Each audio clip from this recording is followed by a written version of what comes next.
यदि एक पात्र को भरना है तो उस पात्र को पहले खाली होना जरूरी है। और यदि वो पात्र पहले से भरा हुआ है, कोई मटका है, कोई हंडा है, उसमें पानी भरा हुआ है, तो अलग से कोई चीज़ भरोगे तो उसमें भराने वाला नहीं, फिर वो भर नहीं पाए। मान लो कोई गोडाउन है, कोई गोदाम है आपका, उस गोदाम में पहले से माल भरा हुआ है तो कैसे भरोगे? उस गोदाम का खाली होना जरूरी है अगर उसमें कुछ भरना है तो। पात्र में अगर कोई वस्तु भरना है, पात्र में अगर कोई सामान भरना है तो उसका खाली होना जरूरी है। वरना आप कितना भी प्रयास करो फिर उसमें भराएगा नहीं। यदि पात्र खाली है तो उसमें कोई वस्तु आप भर सकते, कोई वस्तु आप भर दो। गोदाम खाली है तो गोदाम में कोई वस्तु आप भर दो।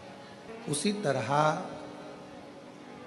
शिव महापुराण की कथा कहती है कि इस मन को अहंकार से खाली करो, इस मन को तृष्णा से, आसक्ति से, वासना से थोड़ा खाली करो। और जब ये मन आसक्ति से, वासना से, लोभ से, तृष्णा से, काम से खाली रहेगा तो ये निश्चित है कि इसमें शिव महापुराण की कथा जल्दी भरा जाएगी, अंदर उतर जाएगी।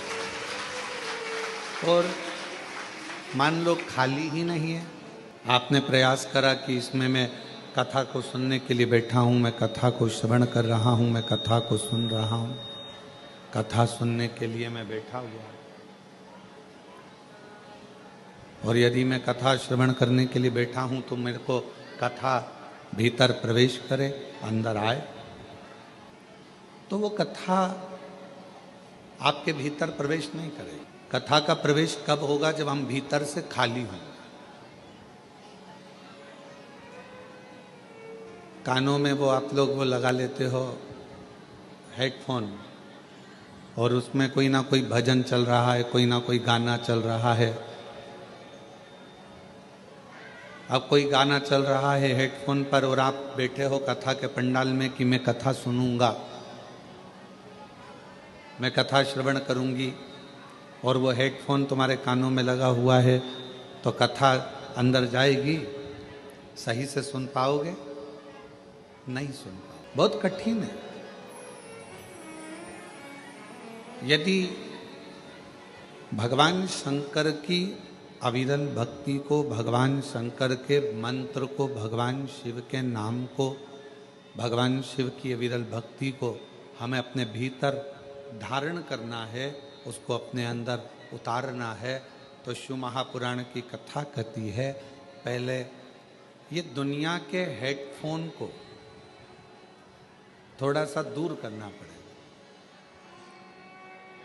किसी ने कुछ कहा और आप मन में सोचे कि मेरे अंदर कोई हलचल ना हो, और मैंने तेरे ही भरोसे बाबा, तेरे ही भरोसे हवा बिच उड़ती जाऊंगी बाबा, डोर हथो छड़ी कटी जाऊंगी भोले, मैं तेरी कथा शंभू, मैं तेरी कथा हवा बिच उड़ती जाऊंगी बाबा, डोर हथो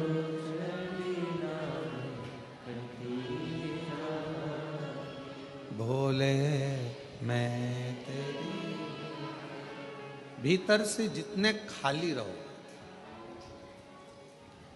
पर किस चीज से खाली रहना है? काम से, आसक्ति से, वासना से, तृष्णा से, इससे हमको खाली होना। और जितना जितना आप अपनी आसक्तियों से, वासना से, तृष्णा से, अहंकार से खाली रहोगे उतना उतना शिव आपके अंदर प्रवेश करता चले जाएगा और बाबा आपका कल्याण करता चले जाएगा।